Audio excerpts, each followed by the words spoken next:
Now, Asiwaju Bola Ahmed Tinubu, the national leader of the All Progressives Congress, is a man with the zeal to tackle many of Nigeria's challenges. He's also a man of many parts. The former governor of Lagos State is seen to be a great manager of resources, and after years of mentoring and grooming political leaders, is looking to take up the mantle of leadership by contesting for the position of a president. After his declaration to run for president in January, he has been seen consulting with other governors, rulings and stakeholders to get their support. So we've got a British-trained Nigerian documentary photographer, cultural anthropologist and author, Dayo Adedayo, has been documenting the achievements of the Jagaban, and he's joining me in the studio. Thank you so much for being here with us this morning. Oh, thank you, sir. Good morning. It's good to see you. So it's good to see the eyes behind the eye that actually, captures the moments of Asiwaju Bola Ahmed Tinubu. How's this been for you? It is an honor for me to know such a great Nigerian and a son of this world. And unfortunately, it's not just me alone. There are about 7 photographers. Sunday Adedeji, Ademola Olaniran, Mama Shegun, Adekoya. There's a female photographer as well. Yes, who was actually the personal photographer to Asiwaju Bola Ahmed Tinubu from 1999 to 2007. Wow. You also have Taiwo Okanlawon, you have Lukman Olaonipekun. These are young Nigerians that have been documenting the city, the state, and the country in one way or the other. And there are 2 other photographers that I've forgotten their names, but I remember. They actually needed to be celebrated. And why the exhibition?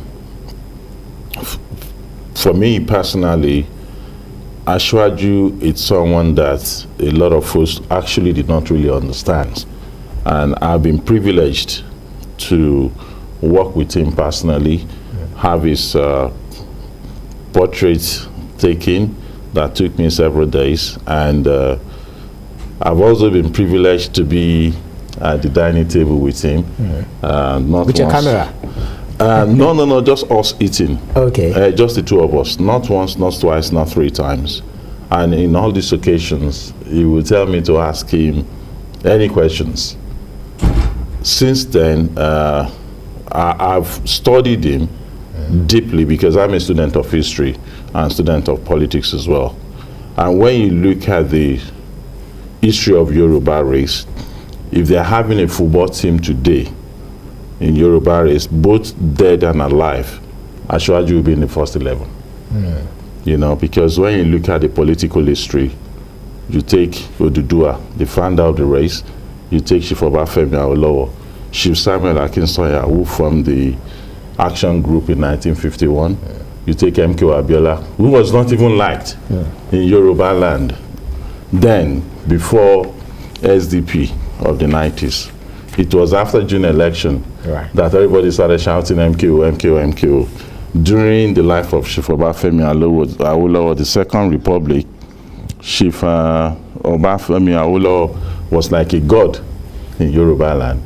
Even though MKO Abiola, Chief MKO Abiola, had all the money in the world, he could not even penetrate Abeokuta Central, which is just a senatorial zone, not to talk of Yoruba land. Then you have Asiwaju Bola Ahmed Tinubu. And when you see some of the pictures, because you need to study pictures, it was with Chief MKO Abiola to meet General Abacha in those days during the crisis of June 12. And when you look at the way he was looking at Abacha, there is an image where General Dia was looking at MKO Abiola, and Asiwaju was looking at General Abacha. People that study psychology will be able to say, wow, this guy really studied everybody combined together, and those are the things that made him today. So looking at Asiwaju with your physical eyes, and then when you handle the camera, you see him through the camera lens as well. That's what right. do you often see? Is it different, the image, is it different with the naked eyes vis-a-vis that of the camera lenses? They're totally different things. And luckily, when my training when I studied photography was for me to be the commander-in-chief. So if you are sitting in front of my lens, there are things that I will tell you normally that I would not say if I don't have my camera with me, because I want to dominate my environment. That was the training that I got. Right. And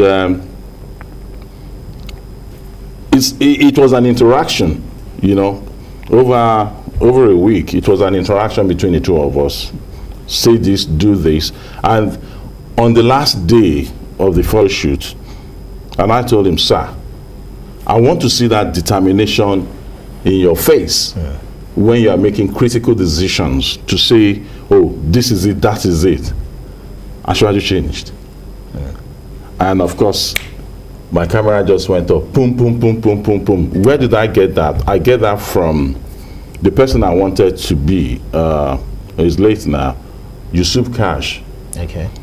I'm sure you would have seen his picture before. Right. He photographed Winston Churchill, the pictures that they used during the World War, where he was frowning, standing akimbo. And why was that picture so significant? You would never see Winston Churchill's picture without a cigar. And he yanked off the cigar off him, and he just frowned, and the shutter just went off. Wow. You know, so that singular image for me, it's something I will always cherish for the rest of my life. Asiwaju Bola Ahmed Tinubu, to me, it's someone that is underrated. We don't sell our stories. We don't tell our stories as well. We don't market ourselves. It's just like the case of Nigeria. I tell people Nigeria is the most beautiful country in the world. And people doubt to me because I've been opportune to see all these things. And same thing with Asiwaju Bola Ahmed Tinubu. When you look at its history, how it turned Lagos around. Yeah. So some of those pictures and things, I mean, look at Ahmadu. This was Oshodi. I'm just trying to even get you to talk to us through what we are showing you on the screen. You know, the pictures that they'll definitely come up now. So talk to us through some of these pictures. Okay, this was Asiwaju. I mean, you can see the determination. Asiwaju is an easy go person. You know, very likable, enjoyable man when he's in his elements, but when there is serious decision to be taken, I mean, you can see him there. That's him in front. Those two guys in front, you know, the record part. I mean, look at Idumago. This was Lagos that the young generation did not see. This is Idumago too. Right. You know, I mean, look at the heaps of refuse all over the place, and you can see actually enjoying himself. You know, lucky go guy, easy going. That's him on his wedding day to Senator Remi Tinubu. She doesn't like being called Oluremi, and she said, Dayo, it's only my husband that I reserved that name for Oluremi. So we are very close to her. That's an endearment to her. Yes, that's, and so I will not bother going to that full name. So that's Senator Remi Tinubu. That look at Ahmadu Bello Way. Look at what Asiwaju did in that axis. There was no Eco-Atlantic. It was Asiwaju's idea to have Eco-Atlantic. It was Asiwaju's idea to have the Lagos Free Trade Zone. You know, these are monumental things, and I tell people, if we have 37 Asiwaju Bola Ahmed Tinubu in Nigeria, in all the 36 states and Abuja, I bet there will be hardly any Nigerian that wants to travel or leave this country.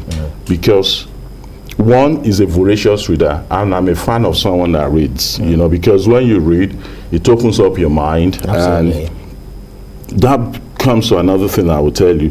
During the photo shoot, I said, sir, can I have the books that you really loved most? And he went into his library and came out with some books. Show me the one that you really, tell me the one that you really liked. I won't say that because I will be I'll be marketing the book. You know, and all these things just made me to say, this guy is truly a great man. And truly, they say leaders are readers as well. And that's something you can find in the person of Asiwaju Bola Ahmed Tinubu. So when you heard that he said, you know, leading Nigeria, not ruling Nigeria, is a lifetime ambition. How did you receive this news from him? It may not be news to you because it could be something that you already knew a long time coming. Honestly, I think in the Nigeria of today, politically, I do not see anyone, not because I love Asiwaju more than anybody else. As a student of history and politics, this guy has been out of government for 15 years.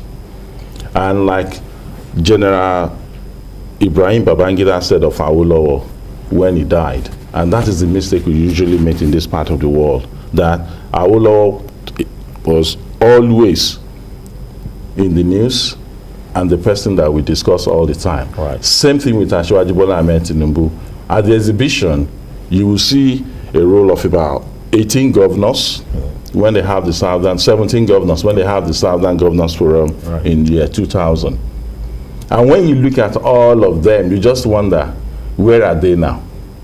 Yes, this guy is being talked about. If Asiwaju sneezes today, it will become an headline news the following day. And everybody will be tweeting about it. He said this, he said that, he said that. I don't want to wait. May God give him sound health and long life. I don't want to wait until when he passed before everybody starts saying he's the best man that should have ruled Nigeria. So I just thought, yes, what a way to celebrate this great Nigeria than to showcase some of his works, the ideas, the men that worked with him, starting from the vice president who is in Abuja today to some of the ministers. You see them 10, 15 years ago. Right. Where were they then? And it's a builder of men as well, which is human capital. And when you look at Lagos, the trajectory of Lagos compared vis-a-vis with other states in the country that has the kind of potentials which are even more richer than Lagos State, but are not utilizing what they have. I mean, you look at when Obasanjo wasn't paying the Lagos State money because he said, no, we must have more than 20 local governments in Lagos. Kano State was created when Lagos State was created. Today, between Kano and Jigawa State, they have 71 local governments. So first line money from Abuja go to 71 local governments. Meanwhile, Lagos will only get 20. And the bulk of the money comes from Lagos. And because of the ports and so many federal government establishments in Lagos as well, the degradation, the roads, the infrastructures, there are more people. I think Lagos is about nearly 4,000 square kilometers, whereas Kano is about 30-something. I'm not sure of the figure now, but Lagos is the smallest in terms of sizes. And Kano is about 10 times larger than Lagos. So you can see the contraption of what is going on. Is the most viable state in the country, not because of the people and not because of the economy. It's because someone somewhere put people who can do the job. It can as well be run down. It's not because you're earning $1 million a week that will make you to be rich. If you don't know how to manage your economy, of course you will go down. And if you look at the idea of how he was able to create wealth when there was no money, that to me is something that can be replicated at the national level. All right, so the phrase, the catchphrase, the last man standing. Talk to us about it. Why the last man standing? That's very simple. In 2003, when Action for Democracy, AD, was in the Southwest, because they were only in the Southwest, 6 governors. 2003 election, PDP took out 5. So it was only Asiwaju Bola Ahmed Tinubu that was remaining. That was when, I didn't even know who coined it then, the last man standing. He was the only one that remained out of the 6. So since then, they've been calling him the last man standing. And what happened, if you look at the pictures that I'm using for this exhibition, was a lone tree in the desert that I shot in 2005 in Calabarge, Borno State. I was just driving past with my crew, and suddenly I saw this image, boom. I stopped, and my crew are saying, Ogadaya, what is going on here? What is going on? I said, look at that tree. And they just could not. I said, look at. You know, the most successful image I've ever taken in my life. And I said, look at the last man standing. He said, no, I took the picture. Digital was in a camera then. I don't think they have. Our phones then do not have camera. So my guys could not see what I saw then, you know. So after I came back to Lagos, processed the picture, and I sent them some pictures, and they said, oh, wow, Ogandaya. Same thing to Asiwaju Bola Ahmed Tinubu. So the reason why he was called the last man standing was because out of the 6 AD governors that we had in 1999, he was the only one that survived the PDP tsunami. And ironically, without Asiwaju Bola Ahmed Tinubu, there will be no APC today. PDP, like their chairman said, I don't know the name of their chairman, who said PDP is going to rule for 60 years. That would have easily been possible without Asiwaju political ways of doing things. Because from that singular tree in the desert that you saw, the seeds has been blown away by wind, getting more trees. Now you have all the states coming. Gradually you have Ondo, Oyo, Osun, Edo again, expanding even up to Edo to get Edo. And not just that alone. As good as he is, that's the lone tree there in the desert. You know, I mean, to me, this is just too good.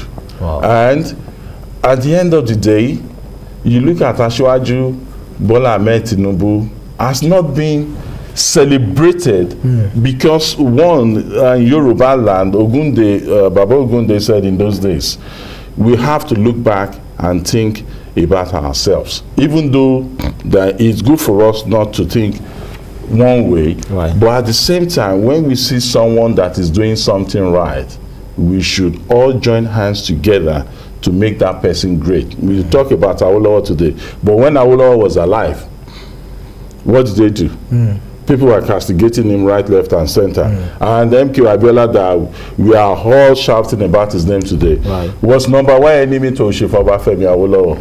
So I pray Asiwaju live long, and my prayer is for him, for God to grant him his heart desire. He's actually, received a lot of endorsements, here and there. He has traversed this country, and he understands Nigeria. Tell us about the wealth. Oh, well, you've actually made mention of the books that he reads. He's read a lot of books. He knows about Nigeria, knows about other countries, vis-a-vis how this country should be governed. But recently he said something like, Nigeria is facing a lot of challenges. So Governor Sanwo-Olu said he's got a magic wand to turn things around. Do you believe so? I have no doubt in my mind that should Asiwaju Bola Ahmed Tinubu stand at Eagle Square on May 29, 2023, I have no doubt in my mind that the ball will start rolling from that moment. And this country in 3 months, people will be asking themselves, why haven't we done this before? Are you aware that there was no last man in Lagos until Bola Ahmed Tinubu came into government in 99? Take out last man out of Lagos Road for 2 days today, and you will see the chaos that will be in Lagos. In terms of financial disparity, I do not think there is anyone that understands him today politically, because what we have done, the few of us that are lucky to have formal education and are doing very well in our private sectors, refuse to go into politics. But we are the ones that have the loudest mouth to be talking here and there. Without Asiwaju Bola Ahmed Tinubu, there was no Loma. You can see the deaths in the Dumago. There was no Loma in Lagos until he came. He increased the numbers of general hospitals by 5 between 1999 and 2007. And LASUT was now, even that LASUT is the Lagos State University Teaching Hospital, became much better than the federal one in Diaraba, which was a world standard hospital that people came from abroad to get treatment. So he positioned Lagos as the poster state, the captain of all other states in the country.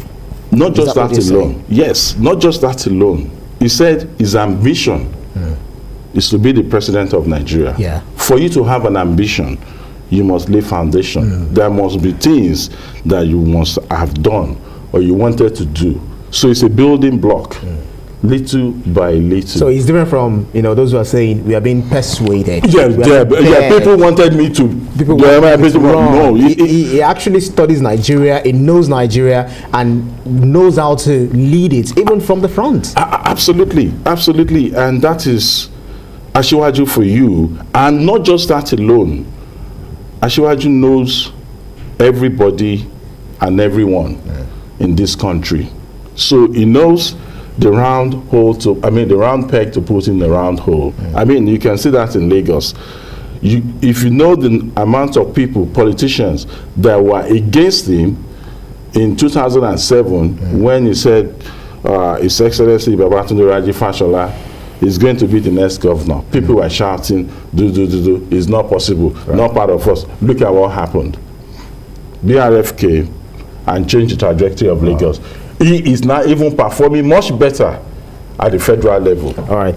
Because we are pressed for time, Dayo Adedayo, we've actually seen Asiwaju Bola Ahmed Tinubu moved from north to south, consulting, and we saw a lot of people who were coming out to receive him.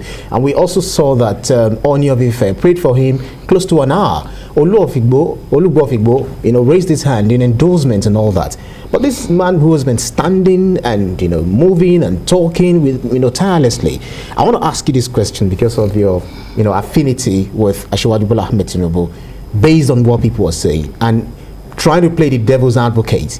Is Asiwaju as fit as a fiddle to handle the rigors of being a president of Nigeria?